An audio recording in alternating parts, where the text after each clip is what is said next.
Welcome back. 8:11 right now. Tomorrow marks 3 years since 49 lives were tragically lost during a mass shooting at Pulse nightclub in Orlando.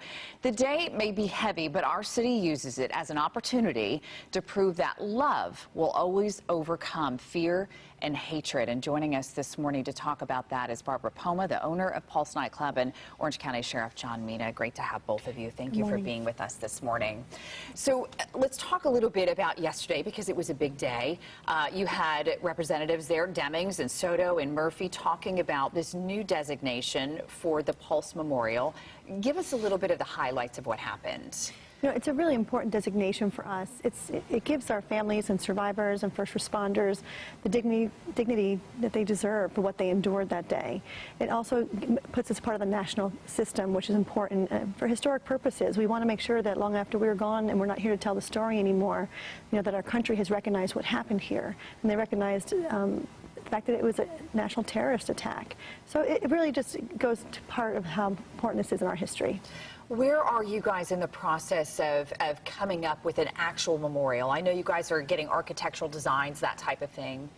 We're actually in phase 2 of the design competition, which means we have shortlisted to 6 architectural firms and teams, and they are hard at work, you know, creating their design concepts. And we should have their design concepts here in Orlando in late September. They'll be here for public view and for a week in October, and then a jury will meet and take in all the comments from our family survivors, first responders, and our community, and they will choose one. So by the end of October, we will have a design concept to unveil.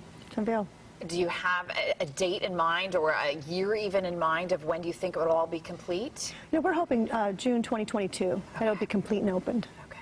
Sheriff, let's talk about what this was like for you. You were the chief of police at the time that this happened, and you've had 3 years now to really let this sink in. How has this defined really your life and your career? Well, you know, we were talking about it earlier. Yeah, there's probably not a day that goes by that I don't think about it. You know, certainly when the mark, the 1 year mark, the 2 year mark, the 3 year mark starts coming upon us, it's definitely on our minds. You know, I think I still get contacted by law enforcement agencies across the country and the world to really to continue to learn from our incident. And you know, I always thought, you know, it's my responsibility, it's our responsibility to let law enforcement know the challenges we had, the things that we did, and to make, you know, more other agencies more successful in the future. Obviously, the families of the lives that were lost that day, injured that day, very traumatic for all of them, but very traumatic for your officers who were there on scene, who witnessed this. How are they doing now, 3 years later?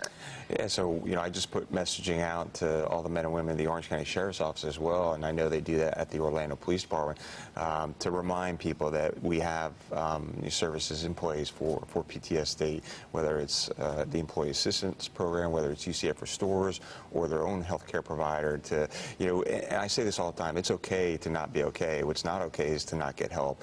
And, you know, in law enforcement, we deal with post-traumatic stress a lot. The key is not to let it turn into post-traumatic stress disorder. So to get help, and we really rely on our coworkers and everyone if they see someone that's not performing at a satisfactory rate or something's wrong, to come forward and let us know. And certainly all that's anonymous too. They can get help anonymously.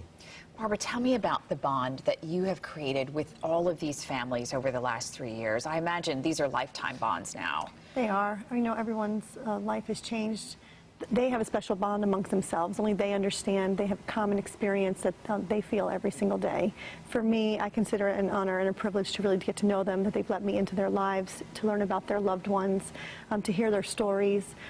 So we get together as often as we can, whether it be through a family day at the foundation level, or personally by emails or phone calls, or get-togethers, occasional get-togethers with family members and survivors. So it is, it's really an honor and privilege to know them and to really share that with them.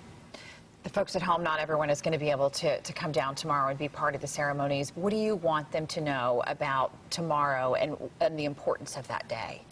You know, it's really important. I've said this since the first year mark, which is remember how you responded, remember how you showed up, And you need to continue to do that because the families and the first responders and the survivors, they need you to show up. They need to know that their community has not forgotten them. They need to know that they're still supported, that they're remembered, and that they need us to hold them up, especially on June 12th. I really do encourage as many people as possible to come down.